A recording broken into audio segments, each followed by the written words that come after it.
This exercise is the one that we talked about when we want to eccentrically load our deep hip rotators all the way down here to try to open things up and calm those guys down. A lot of times we have that front anterior hip pain right here because we have a lot of gripping and tightening back here, which is shoving this femur, this long bone right here, forward in the socket and creates pressure right here. So this exercise is going to look at how to eccentrically load our internal rotators to try to help open up that space. So you are going to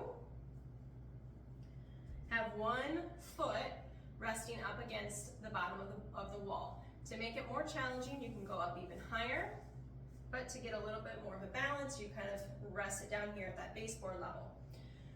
Before you start, you want to exhale, engage your deep core muscles here because you're going to bend over just a touch. You want to try to load up that front foot that is in front of you. So this is the leg that is working. All right, so make sure that your knee is relatively straight. You can have a slight bend. If you bend too much though, you're going to start to feel it up here in the quad and hip flexors, which we don't want. So exhale, nice strong deep core, bend forward. And then what you're going to do is just you're going to turn those hips like this. What you don't want to do is open up and turn through that thoracic region. Everything should be nice and straight and still, and you are just turning at those hips.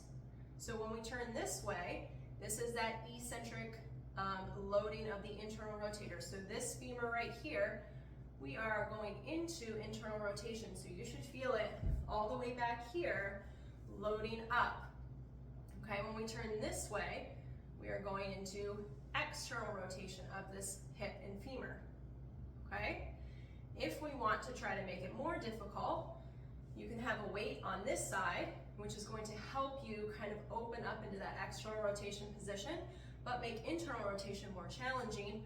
Or you could have a weight in this side and do it this way.